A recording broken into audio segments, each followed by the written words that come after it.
बस इस सरकार में इस सरकार में सिर्फ हिंदू मुस्लिम को लड़ाया जाता है, जातवाद है बस। आप लोगों के लिए कुछ नहीं किया? हमारे लिए क्या किया है? इतने कम वेतन में, इसके बाद भी कम संख्या में हम आपका कार्य कर रहे हैं, इसके बाद भी आप हमें ध्यान नहीं दे रहे हैं। आप किसानों को 24 घंटे बिजली देने का वादा करते हैं, आप 8 घंटे का मैन पावर बोलते हैं। पहली बात तो 8 घंटे का भी नहीं है। जो इतना अत्याचार कर रहे हैं और किसी सरकार में अत्याचार नहीं हुई है। मैं बीजेपी की सरकार में बता रहा हूँ, इतना अत्याचार बीजेपी की सरकार में हो रही है। 10,000 रुपए में परिवार नहीं चल सकता। 10,780 रुपए सैलरी हमारी, ना हमारा बीमा, ना हमारा इंश्योरेंस, हमारी कोई सुनवाई नहीं। अगर कल हमारे साथ कुछ भी होता है तो हमारी फैमिली को देखने वाला कोई नहीं है। हम हाथ से यहाँ धन्ना। इस वक्त हम लखनऊ के शक्ति भवन के ठीक बगल में हैं और मेरे आसपास जो भीड़ देख रहे हैं आप, ये बिजली कर्मचारी हैं। आज अपनी मांगों को लेकर यहाँ पर धरना प्रदर्शन करने के लिए आए हैं। बताया जा रहा है कि 49 दिनों में लगभग 56 बिजली कर्मियों की, आउटसोर्स कर्मचारियों की दुर्घटनाएं हुई हैं। उन लोगों के साथ दुर्घटनाएं हुई हैं जिसमें 30 लोगों की जान चली गई हैं, बाकी लोग गंभीर रूप से घायल हैं। यहाँ पर तमाम लोग हैं, इन लोगों से बात करेंगे। कहाँ से आए सर? लखीमपुर खीरी से आए। लखीमपुर से आए। क्या कहेंगे, क्यों प्रदर्शन कर रहे हैं आज? प्रदर्शन क्या, पावर कॉरपोरेशन सहमति बनती है, उसके बावजूद जो सहमति बनती है उसके बावजूद उसका ना पालन करके लोगों को बिना वजह फिर विवश करती है धरना करने के लिए, जिससे यहाँ की लखनऊ की जनता परेशान होती है और उत्तर प्रदेश के पूरे नागरिक परेशान होते हैं, सरकार भी परेशान होती है। इसमें हमारे भाई बंधु पुलिस वाले जो लगे हुए हैं वो भी परेशान होते हैं। हमारे माननीय ऊर्जा मंत्री जी ने जो कहा था कि जितने भी कर्मचारियों की छटनी हुई है उनको वापस किया जाए, उसके बावजूद जो हमारे चेयरमैन आशीष गोयल जी बैठे हुए हैं, क्या वो मुख्यमंत्री से भी क्या बड़े पद पे बैठे हुए हैं? इसका जवाब हम चाहते हैं आपके माध्यम से कि क्या चेयरमैन आशीष गोयल मुख्यमंत्री पद से भी ऊंचे हैं? जो हमारे आदरणीय A.K. मिश्रा जी ऊर्जा विभाग के जो मंत्री हैं, A.K. शर्मा, उनका भी आदेश नहीं मान रहे हैं। तो ये आपके माध्यम से, पत्रकार महोदय, आपके माध्यम से हम जानना चाहेंगे कि क्या हमारे ऊर्जा मंत्री जी ने जो आदेश दिया है, क्या उस आदेश को ना मान के वो अपने पद का सम्मान दे रहे हैं क्या? आपकी क्या मांगे, क्यों आए हैं आप लोग यहाँ पर? भैया हम जिला हाथरस से आए हैं, मैं प्रेजेंट में ड्यूटी कर रहा हूँ। हमारी मांग ये है कि 10,000 रुपये में परिवार नहीं चल सकता। 10,780 रुपये सैलरी हमारी, ना हमारा बीमा, ना हमारा इंश्योरेंस, हमारी कोई सुनवाई नहीं। अगर कल हमारे साथ कुछ भी होता है तो हमारी फैमिली को देखने वाला कोई नहीं है। हम हाथरस से यहाँ धरना प्रदर्शन करने इसलिए आए हैं, हमारी मांगों को पूरा करा जाए। 49 दिनों में 56 लोगों के साथ दुर्घटना हुई, उसमें से 30 भाई हमारे शहीद हो गए और उनके भी परिवारों को ना तो कोई आज तक कोई मुआवजा मिला, ना उनके परिवार कोई देखभाल हुई। तो हम इसलिए आंदोलन करने आए हैं। हमारा धरना ये यहाँ रहेगा जब तक हमारी मांगे पूरी नहीं होंगी, हम धरना प्रदर्शन नहीं करेंगे। आप लोग क्या काम करते हैं? मेरा लाइन मैंने का काम है, बिजली घर में तार भी टूट जाता है, लट्टे भी छड़ना पड़ता है, इमरजेंसी में सारे काम करने पड़ते हैं। 10,000 रुपये सैलरी है और 24 घंटे ड्यूटी है। हमें जबरदस्ती काटा जा रहा है, यानी एक जबरदस्ती है। अगर आप किसी बंदा कंपनी में भी काम करता है तो मुश्किल से अगर मैं कंपनी में काम करेगा तो 15,000 रुपये सैलरी मिलेगी, पर ड्यूटी 8 घंटे 10 घंटे करेगा। और यहाँ ड्यूटी 10,000 रुपये पर टाइम टेबल नहीं है, 24 घंटे की ड्यूटी होती है, 24 घंटे की ड्यूटी करनी पड़ती है। बताओ, हमारे साथ बहुत गलत हो रहा है, इसलिए हमने आवाज उठाई। आपकी सुरक्षा के लिए क्या किया जाता है? हमारी सुरक्षा के लिए कुछ नहीं है। अभी 28 करोड़ रुपए बताया अध्यक्ष जी ने, कितने करोड़ रुपए दिए गए, हमारा कोई बजट पास नहीं हुआ। बस 100, 200, 300 बढ़ा देते हैं, हो गया काम। बजट पास हुआ लेकिन लागू नहीं हुआ भैया। आप क्या कहेंगे भैया? Lineman sir. लाइनमैन है? जी हाँ। कोई हाथरस जिले से 28 लाख, वो 28 करोड़ 30 लाख का जो बजट पास हुआ था सभी कर्मचारियों का, उनको वो सेफ्टी की जो कवच मिलता है वो अभी तक किसी बिजली को नहीं मिला। अभी तक कुछ नहीं मिलता है। और जितने भी डिपार्टमेंट है सबको निगम में जोड़ दिया गया, मगर हमारे UPPCL चेयरमैन ने अभी तक ये विभाग अभी तक निगम में नहीं जोड़ा है, आउटसोर्स में रखा हुआ है अभी तक। क्या नाम है आपका? मोहम्मद सलीम। कहाँ से आए आप? लखीमपुर खीरी से। जी, क्या मांगे आप लोगों की? हम लोगों की एक मांग नहीं, बहुत मांगे हैं। समस्या है? सबसे बड़ी समस्या ये है जो अभी हमारे युवा थे स्टाफ में आउटसोर्स पे, उनको छटनी के माध्यम के द्वारा बेवजह निकाला गया है। अब विभाग का कहना है कि उनको हम वापस रखेंगे, लेकिन हर बार लॉलीपॉप दिया जाता है कि आज रखेंगे, कल रखेंगे, परसों आदेश देंगे, 15 को आदेश देंगे। आदेश के नाम पे हम लोगों को लॉलीपॉप हमेशा दिया जाता है। अब कोई सुनवाई नहीं हो रही है, ना हम लोगों को कार्य के अनुरूप जो वेतन मिलना चाहिए वेतन भी नहीं मिल रहा है। हर बार लॉलीपॉप दिया जाता है प्रबंधन के माध्यम से। जी, तो क्या मांगे हैं आपकी? हमारी मुख्य मांगे यही कि हमारे जो छटनी में भाई निकाले गए बेवजह उनको वापस उनकी नौकरी दी जाए और कार्य के अनुरूप हम लोगों को वेतन दिया जाए। और जो हमारे साथियों की मृत्यु हो गई है काम के दौरान, जो ड्यूटी पर होते हैं, मृत्यु होने के बाद जो उनको बीमा में कुछ विभाग से कोई भी सुरक्षा उपकरण नहीं दिया है। क्या नाम है आपका? मोनू शर्मा हाथरस जिला से हैं जी। कोई भी सुरक्षा उपकरण नहीं दिया गया है। कर्मचारियों को कोई भी घटना हो जाती है, कोई भी दुर्घटना हो जाती है तो कोई भी सुरक्षा उपकरण नहीं है। जेब से पैसे लगाने पड़े तब उपचार कराया जाता है।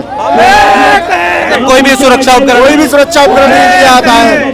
कोई भी कोई की सुनवाई नहीं है। 11,000 रुपए की तनख्वाह मिलती है, इसमें 11,000 रुपए मिलते हैं। इसमें कोई कंपनी की तरफ से कुछ नहीं मिलता है।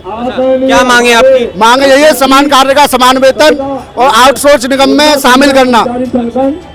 आपका क्या नाम है? Balvir, Jadekhapur power house. कहाँ से आए? Jadekhapur power house. क्या कहेंगे, क्या समस्या आ रही है आपको? समस्या क्या है? विकलांग हुए उसके बाद में हटा दिए। आज तक ड्यूटी कहते हैं रख लेंगे, कभी नहीं रखे। क्यों हटा दिए? हटा कर छटनी में हमको भी बाहर कर दिए। आपको भी हटा दिया गया? हाँ, जबकि इसी में हाथ हमारे विकलांग हुए। अच्छा, काम करते हुए हाथ हुआ ये? हाँ, ये काम करते हुए हैं। और जिससे 1,00,000 2 लाख ले लेते हैं, 50,000 30,000 नए आदमी रखना चाहते हैं और पुराने आदमी हटा दिए। अधिकारी कहते हैं, हाँ अधिकारी कहते हैं कि हम नए रखेंगे। नए क्यों रखोगे भाई, जो पुराने हम लोग करते थे इसी में ऐसे हुए हैं तो क्यों हटा दिए? तो मांग यही हमारी है कि हमारे पुराने साथी और जो हम लोग हैं सबको रखा जाए। क्या कहेंगे, क्या समस्या आ रही है? समस्या ये है, हम लोगों को 24 घंटे का कार्य दिया जाता है। जो कार्य है वो 8 घंटे का होता है, वो 24 घंटे कार्य कराया जा रहा है और बिना नोटिस दिए हटाया जा रहा है। समान कार्य का समान वेतन चाहिए। क्या मांगे आप? हमारे लिए मांग है, हमको समान कार्य का समान वेतन मिलना चाहिए। बगैर नोटिस दिए हटा दिया जाता है, ना किसी नोटिस ना कुछ। अच्छा, हाँ ठीक है। भैया क्या नाम है? हेम कुमार, कहाँ से आए आप? औरैया डिस्ट्रिक्ट से। अच्छा, क्या समस्या आ रही है आपको? समस्या हम लोग प्रदर्शन क्यों कर रहे हैं? प्रदर्शन इसलिए कर रहा हूँ, जो निगम द्वारा क्या नाम जो है कि प्रबंधन द्वारा हम लोगों के साथ अत्याचार किया जाता है। आए दिन 8 घंटे की ड्यूटी बताकर 24 घंटे काम किया जा रहा है, वेतन नहीं दिया जा रहा है, दबा धमाका के काम किया जा रहा है। ऐसी कई समस्या हम लोगों निगम में शामिल नहीं किया जा रहा है, जो कि आज कई सालों से हम लोग 10,000 रुपये 7,000 रुपये से लेकर आज 12,000 तक पहुँचे हैं। ये काफ़ी समस्या है। जो लोग दिवंगत हो जाते हैं उनको कोई मुआवजा न देना, पीएफ फंड का घोटाला करना, काफ़ी समस्या है। प्रबंधन बहुत हम लोगों के साथ नाइंसाफ़ी करता है। सबसे बड़ी समस्या है कि आउटसोर्स सेवा लागू कर हम लोगों से जीएसटी ली जा रही है, लेबर से गवर्नमेंट द्वारा जीएसटी ली जा रही है। सबसे बड़ा अत्याचार है सरकार। यहाँ हम लोगों की जीएसटी भी कटती है हमारे वेतन। आप देख सकते हैं कि किस तरह यहाँ पर तमाम बिजली कर्मी धरना दे रहे हैं, मांग कर रहे हैं कि एक समान कार्य है तो एक समान वेतन भी होना चाहिए। क्यों भैया? जब एकदम बेशुक्र यार भैया, यार सरकार को इतनी भी शर्म नहीं है कि बेजोर जो इतने यार मर रहे हैं कर्मचारी यार भाई, यार उनकी भी समस्या यार सुननी चाहिए यार। और उनके भी बच्चे हैं। अगर एक प्रकार एक आदमी को आम आदमी की तरह देखा जाए, अगर उनके भी आदमी आज उस मुकाम पे अगर नहीं होते वो, अगर वो हम लोग की तरह अगर आम आदमी होते तो उनके भी बच्चे आज भी धरना पे आते। सही है कि नहीं भाई, बताइए आप मीडिया पर। मैं आपके चैनल के माध्यम से उनको सूचना देना चाहता हूँ कि यार उनके भी बच्चे होते तो भी धरना में आते। आप उस लायक हैं कि आप जो उस मुकाम पे पहुँचे हैं, लेकिन आप मेरा भी यही रिक्वेस्ट है कि हमारे 2 बच्चे हैं भैया, मेरा हाथ जोड़ के यही निवेदन है सरकार से कि आप जो कर रहे हैं वो गलत कर रहे हैं। अगर आपके भी अंदर खून है, हमारा भी अंदर खून है। अगर खून काट के ना देखा जाए तो खून है।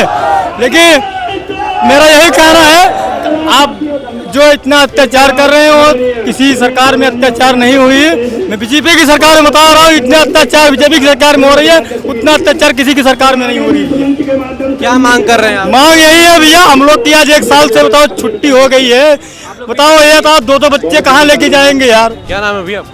प्रवीण शर्मा, जिला अध्यक्ष और यह समझा निपटा कर्मचारी संघ।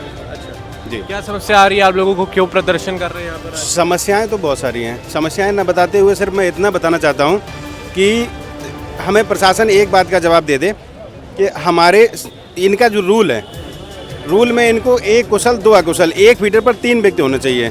ठीक है, हमारे यहाँ 8-9 फीडर होते हैं। 9 फीडर पे 81 बनेगा टोटल। अगर आप कैलकुलेट करोगे, सरकार की कैलकुलेशन इतनी गड़बड़ नहीं है कि एक पावर हाउस पे कम से कम 80-81 इनके कर्मचारी बनेंगे। 80 से 81 लोगों का इन्हें वेतन देना पड़ेगा, परंतु ऐसा कुछ नहीं हो रहा है। इतने कम वेतन में, इसके बाद भी कम संख्या में हम आपका कार्य कर रहे हैं, इसके बाद भी आप हमें ध्यान नहीं दे रहे हैं। आप किसानों को 24 घंटे बिजली देने का वादा करते हैं, आप 8 घंटे का मैन पावर बोलते हैं। पहली बात तो 8 घंटे का भी नहीं है, लेकिन आप 8 घंटे का बोल रहे हैं, मैं मान लेता हूँ। बाकी के 16 घंटे आप कार्य किससे ले रहे हैं? जवाब दे सरकार कि बाकी का 16 घंटे आप किससे कार्य ले रहे हैं? तीसरी बात, आप हर चीज़ बाहर करते जा रहे, हर चीज़ ठेकेदारी प्रथा पर। तो कब तक चलेगा ठेकेदारी प्रथा में? या तो जैसे बीमा होता है, बीमा में ठेकेदार के नए नियम आ जाते हैं, बीमा में ये नहीं था, वो नहीं था। आप डायरेक्ट हमारी जिम्मेदारी क्यों नहीं लेते हैं? आप हमारी डायरेक्ट जिम्मेदारी लें। क्या आपके यहाँ हम आपके नागरिक हैं, आपके सेवक हैं, तो आप मेरी जिम्मेदारी, इन मजदूरों की जिम्मेदारी, इन गरीबों की जिम्मेदारी आप स्वयं नहीं ले सकते हैं? अगर किसी व्यक्ति क्या मांगे आप लोगों की? कैशलेस इलाज चाहिए। क्या बुराई है मेरे पास, मेरे किसी भी कर्मचारी के पास में इतना धन नहीं होता है तो वो अपना इलाज कराए, बाद में चक्कर लगाए ऑप्शनों के। आप जानते हैं ऑप्शनों के क्या हाल होते हैं, इसके बाद भी उसे पैसा नहीं मिलता है। कैशलेस इलाज चाहिए। इसके बाद जो संख्या कम की है वो संख्या पूरी करें, क्योंकि इतनी कम संख्या में काम नहीं हो रहा है।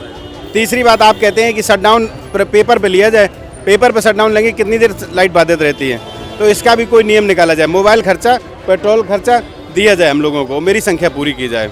जिस दिन छुट्टी कर ली जाती है उस दिन का पैसा भी काट लिया जाता है। 10,000 में जान लीजिए आप, और उस 10,000 में हम लोग अपने बीवी बच्चे को कैसे पढ़ाया जाए? बताइए आप। 10,000 की नौकरी में कोई बच्चा पढ़ा लेगा वो? बताइए आप। एक तो सबसे बड़ी बात ये, इन्होंने बिना नोटिस दिए हम लोगों को छाट दिया गया है, बिना काबिलियत एबिलिटी देखे हैं। किस मुद्दे पर आपने छाट दिया गया है? ठीक है, और जो अधिकारी के जो दलाल हैं, अधिकारी के जो दलाल हैं, उनको आपने बिना अनट्रेंड को ले लिया है, उसमें हमारे पद को छुड़ा के दूसरे पद पे ले लिया गया है। बताइए, ये कोई अच्छी बात है? आप देख लीजिए, बिना अनट्रेंड लोग कितने मरे हुए हैं, उनका मुआवजा कौन देगा? उनके घर पे भी बीवी बच्चे हैं, कौन देगा उनको? कौन देखेगा? कुछ नहीं हुआ। बस इस सरकार में सिर्फ हिंदू मुस्लिम को लड़ाया जाता है, जातवाद है बस। आप लोगों के लिए कुछ नहीं किया? हमारे लिए क्या किया है? कुछ नहीं किया। क्या किया बता दीजिए ऊर्जा मंत्री ने, क्या बता दीजिए के शर्मा ने क्या किया है? तो बहुत सौगात देते हैं, कहते हैं करोड़ों का। हमको एक बता दीजिए आप, क्या सौगात बताइए आप, हम बताते हैं उसको। कौन सी सौगात नहीं मिल रहा है? कुछ क्या मिला है बताओ तो आप। सिर्फ छटनी बेरोजगारी, बस, उससे ज्यादा कुछ नहीं है। क्या देख के निकाला? चलिए ठीक है, मान लीजिए आपने छटनी करी, लेकिन बंदे उसको बेस पे देखिए ना कि उस काबिलियत है या नहीं है, तब आप उसको हटाइएगा। ठीक है, विदाउट अनट्रेंड लोगों को रखा जा रहा है। किस आधार पर हटाया जा रहा है? यही तो बात है, किस आधार पर हटाया? किस आधार पर? हम जानना चाहते हैं ना कि आपने जो छटनी करी, एमडी साहिबा, आपने नोटिस जारी कर दिया कि कल से कोई ड्यूटी पर नहीं आएगा, छाट दिया जाएगा। किस आधार पर छाटा? कितने लोगों को हटाया गया? कम से कम 25,000, उत्तर में 25,000 कर्मचारियों को हटाया जाए जी, पूरी यूपी से। मैं कह रहा हूँ किस आधार पर हटाया भाई? आपको हटाना था, आपको नोटिस देना चाहिए था, या उसको बताइएगा आप इस लायक है कि नहीं है। अच्छा, यहाँ पे जितने लोग आए सबको हटा दिया गया? हटा दिया गया है। कुछ लोगों को सैलरी नहीं, अभी अब 8-10 हज़ार की नौकरी में कौन पेट पाल लेगा? कोई अपने बीवी बच्चों को पढ़ा लेगा? ठीक है, तो हम लोग यही मांगे हैं कि जो छटनी में हटाया गया उसको वापस कर लिया जाए, और जो अनुदान वेतन बढ़ाया जाए। ये तो साफ सीधी बात है, कोई इसमें नहीं। सबसे ज्यादा से दंगे फसाद किसमें होते हैं? धरना प्रदर्शन किस सरकार में हो रहा है? इसी सरकार में धरना प्रदर्शन हो रहा है। बताइए, और किसी सरकार में तो हुआ नहीं है। सबसे ज्यादा ये सरकार सिर्फ बेरोजगार बढ़ाना चाहती है। आपका क्या नाम है, कहाँ से? मेरा सोनू कौशिक नाम है, मैं ऊंचाहार रायबरेली से हूँ जी। 56 कर्मचारियों के साथ में दुर्घटना घटी है, जिसमें हमारे 30 साथी जो कि शहीद हो चुके हैं। उसमें से अभी 26 कर्मचारी जो हैं गंभीर रूप से घायल हैं। उनका जो है ना ही कोई इलाज का मतलब इन लोगों की तरफ से ना ही कोई मतलब पैसा दिया गया, ना ही कुछ दिया, कोई जिम्मेदारी नहीं। यही बोल दिया गया कि मतलब अपना इलाज स्वयं देखो, हमें तुम लोगों से कोई। आप बताइए क्या नाम है आपका? भूपेंद्र कुमार, जिला हाथरस संगठन मंत्री। मैं ये कह रहा हूँ, सबसे पहली मांग है हमारी, आउटसोर्स निगम में हमें सबसे पहले शामिल किया जाए। ठीक है, और जो फेशियल अटेंडेंस जो लगा रखे आउट और इनका जो चक्कर है, इसको खत्म किया जाए, क्योंकि हाँ फेशियल अटेंडेंस है, ये ख़त्म की जाए, क्योंकि कर्मचारी पहले वह काम पे जाएगा कि फेशियल लगाने आएगा, और आउट होने के बाद फिर भी काम करना है उनको, और इसकी जिम्मेदारी कौन लेगा? आउट होने के बाद इसकी आउट हो, जैसे हम आउट हो जाते हैं उसकी बाद इसकी जिम्मेदारी कौन लेगा? जे साहब लेंगे, हमारे जो बड़े बड़े अधिकारी हैं कौन लेगा? कोई लिख के देने के लिए तैयार नहीं है, बताइए। और हमारा समान काम का समान वेतन या हमें 18,000 रुपये चाहिए ही चाहिए। जब तक नहीं हम इसी धरने पे यहाँ रुके रहेंगे, जब तक जाएंगे नहीं, जब तक हमारा यहाँ से कुछ शक्ति भवन जो हमारे चेयरमैन साहब नहीं सुनेंगे हमारी बात को।